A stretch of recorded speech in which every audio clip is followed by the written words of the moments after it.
Could you tell us your name, your age, and which country you represent? All right. My name is Oladapu Adu, and I was born 1971, June 6th. Yeah, it's Africa, so we have some flies. Yeah, and I'm representing Nigeria. And right now you live where, in Nigeria? Yeah, or? I actually live in Nigeria, although I lived in the US for a long time. I took a break to get some things done in Nigeria, chess-wise. So Yeah, because now you are spreading the love for chess with your students. Yeah? Absolutely, to more kids in Nigeria. I think we need as much chess as the Western world does because of the importance of the game. When you talk about the education, the inter-relationship between peers. So that's why one of the main reasons I'm bringing more of it to Nigeria. And if I remember correctly, you also have a project in the US with chess lessons, live lessons. Yeah, chess lessons, live lessons. Yeah, that started I think 2000, and I actually started as a result of reaching out to kids that had difficulties in school, especially it was mainly in Washington D.C. So it went pretty well. Wow, got a number of people to come into the program, teaching instructors and teaching them how to work with kids in different school settings. So I already shifted into your career as a chess instructor, but who taught you chess and at what age did you learn the rules? My brother taught me chess. I think I was about 16, 17 years old when I learned the game. I was just coming out of high school. So. It's pretty late if you think about it. Yeah. Nowadays everybody is saying, okay, I started at 4 or yes. maybe even before they were born. Maybe. Yeah, that's right. So can chess be a full-time profession in your country or in the African continent? Excuse me, as a chess, I mean, when you talk about chess, you talk about the playing aspect, you talk about... If you can make a living with chess... Absolutely you can, yes. But probably, indirectly you already said that you must give chess lessons to be able to support yourself financially, you could give lessons, you could administrate, you could be an arbiter. But only as a player, is that possible? Only as a player, it's difficult. I wouldn't advise anyone really, because I lived in the US for a long time, and I witnessed even strong grandmasters. They don't just play tournaments; they also give lessons to kind of complement their tournament winnings. You're not going to win a tournament or prizes in every tournament. Some you might just have a bad spell of tournaments. So what do you do? So I don't think it's advisable to anyone. Personally, I think chess complements what you do. Like playing complements every other thing, not just the playing aspect. There's so many aspects of the game that actually helps you in business and in whatever, entertainment, movies and all that. So chess is actually a tool to be used to get across to a lot of people and also for yourself personally. So this is what you're actually trying to do, like through chess you develop characters. Absolutely, yes. In your students. Yeah, teaching the discipline, what the discipline gives you, not just to be a good chess player, but the discipline actually... Prepare them for life. Absolutely, yes. That's the best. Yeah. So then how did you prepare for this tournament? Well, it was a little... I basically prepared mentally. I didn't really have to... I didn't really take time to... I checked some of my opponent's games. I went through a couple of games, but nothing... Just to have an idea of what they play as white as black. And then I prepared more mentally for it than the actual opening preparation. I really don't have any opening preparation for this tournament. Some players before you, they said that it doesn't even matter so much because what matters is if you're sharp and in shape for the game. Yeah, for me it's a huge opportunity, and also I'm just trying to have fun, enjoy myself. I'm very optimistic about my results. I'm very optimistic. So just want to enjoy myself. I don't want to put so much pressure or trying to prepare certain lines. Just have an idea what my opponent plays and then look for ways to respond to it. So then you think you will perform better in rapid or in blitz? Both. Both. Huh? Yeah. I like the spirits. Both, yeah. But a prognosis for the top 3 places? The 3 places I really can't speak for anyone, but I know I'll be part of the top 3 places.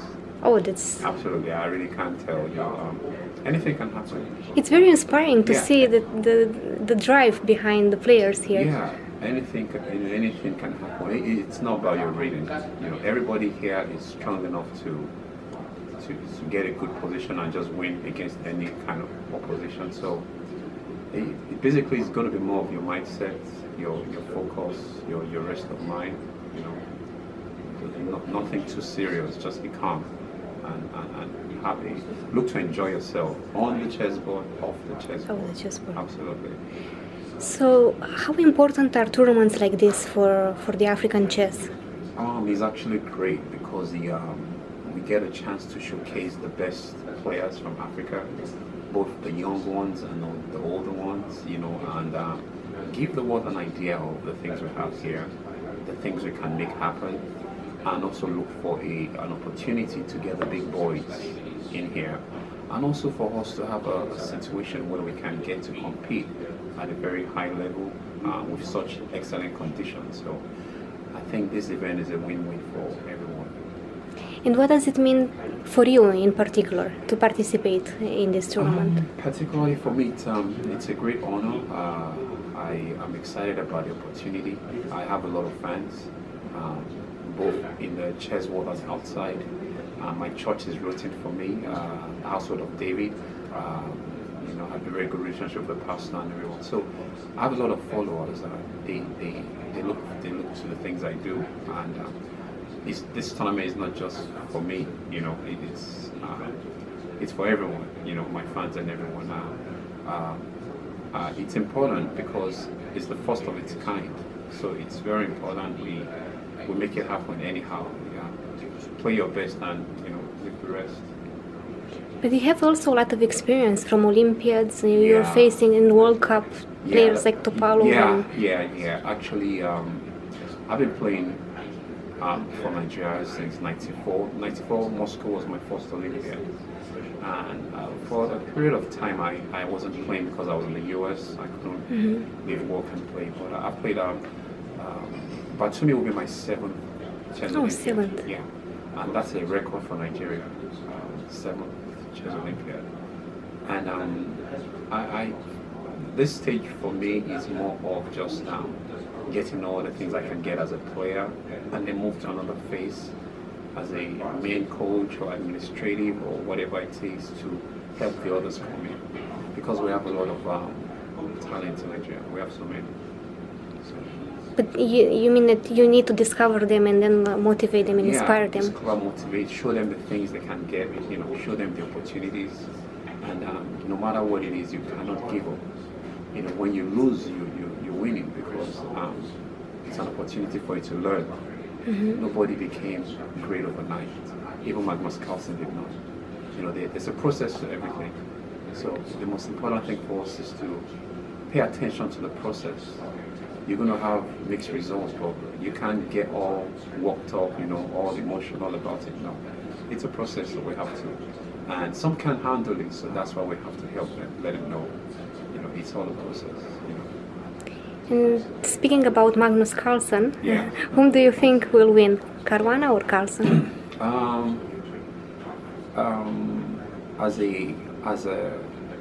As having a dual citizenship as an American and a Nigerian, my heart says Caruana, but in the real fact, we've never seen a player like Magnus Carlsen. It's going to take a lot to defeat Magnus Carlsen. It's going to take a lot. I mean, a worst case scenario, the game gets tied, but you don't want to go into a rapid or blitz with Magnus Carlsen. Yeah. Even if you're a Caruana. He's pretty strong there. Yeah, he's pretty strong. So for Caruana to win the match, he must beat Carlsen in classical, which is very, very difficult. So I don't see any upsets, really. Yeah, I don't see any upsets. And now one of a more political color, Short, Dvorkovich or Makropoulos?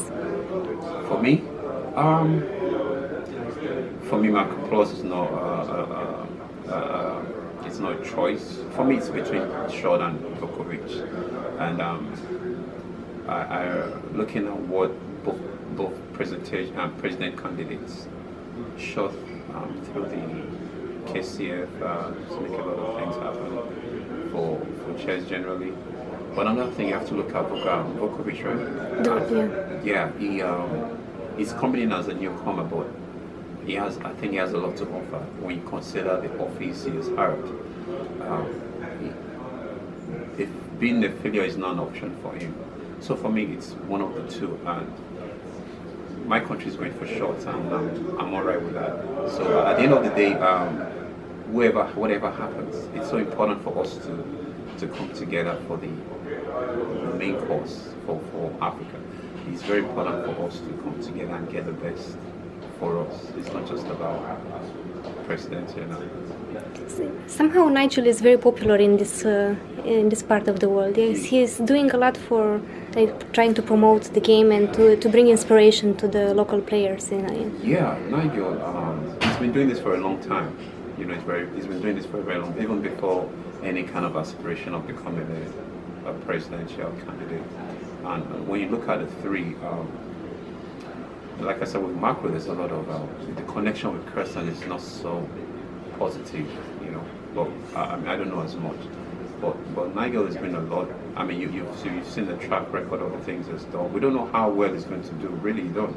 People say things and then do something else. That's somewhere. You know, when you get power, things change. So we really don't know, you know, how people are going to, you know, how they're going to handle it. Mm-hmm. I mean, a lot of promises, nothing comes out of it. So we really don't know. So we really have to try as much as possible to do the best for ourselves. And whatever happens, we still have to look for ways to make things happen, as in getting united, you know. And I really pray a lot of things work out so we can actually have a very big surge of chess increase in Africa. Now it brings me somehow back. You're speaking about chess as a way of improving yourself, of becoming a better person, of widening your horizons. When you started chess so late, you said 16. Yeah, you were 16, yeah? 17. Did you have like a hero or somebody that you were looking up to? Oh, you know, when I started playing, I really enjoyed. I enjoyed going to Capablanca's game. Yeah, sharp. His games are so simple. Capablanca mainly. I mean, there were a lot of players. Then in the 90s, I enjoyed, you know, everybody likes Kasparov, but I enjoyed Kramnik's game. I mean, like slowly but surely, completely suffocate the opponent. Yeah.